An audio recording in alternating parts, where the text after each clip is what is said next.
நிலவாசல் திறக்காமல் கோலம் போடாமல் பிரம்ம முகூர்த்த தீபத்தோட 8வது நாள் இன்றைக்கி வியாழக்கிழமை காலையில் 4:15 நாள் ஸ்டார்ட் ஆச்சு. 4:30 மணிக்கு அந்த தீபம் ஏற்றிட்டேங்க. 4:30 மணிலேருந்து 5 மணி வரைக்கும் ஒரு அரை மணி நேரம் என்னுடைய வழிபாடெல்லாம் செஞ்சுக்கிறேங்க. மந்திரங்கள்லாம் சொல்கிறது. அது மட்டும் இல்லாமல் இந்த 3 நாளைக்கு முருகரோட மந்திரம், இந்த மந்திரத்தை சொல்லும்போது கண்டிப்பாக ஏதாவது ஒரு வகையில் முருகப்பெருமான் இருக்கிறத நமக்கு உணர்த்துவார் அப்படின்னு சொன்னாங்க.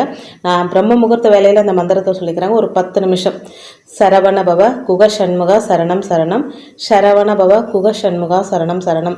10 நிமிஷம் இந்த மந்திரத்தை சொல்லிக்கிறேங்க. எனக்கு என்ன நடக்க போகுது அப்படின்னு எனக்கு தெரியல. எனக்கு என்ன நடந்தது அப்படின்றத கண்டிப்பாக அவங்களோட ஷேர் பண்ணிக்கிறேன். 5 மணிக்கெல்லாம் பூஜை பண்ணி முடிச்சிட்டேங்க. இன்றைக்கி பிரதோஷத்துக்கு கோவிலுக்கு போயிருந்தேன். பங்குனி உத்திரம் இன்றைக்கி மதியமே ஸ்டார்ட் ஆகிடுச்சுங்க. இங்கே இருக்கிற விநாயகர் கோயிலில் இருக்கிற முருகருக்கு எனக்கு கல்யாணமும் நடந்தது. அதில் போய் சந்தோஷமாக கலந்துக்கிட்டேங்க. அந்த வீடியோ அடுத்து உங்களுக்கு நான் எடிட் பண்ணி போடுறேங்க. ரொம்ப மன நிறைவாக நாளாக இருந்ததுங்க இன்றைக்கி.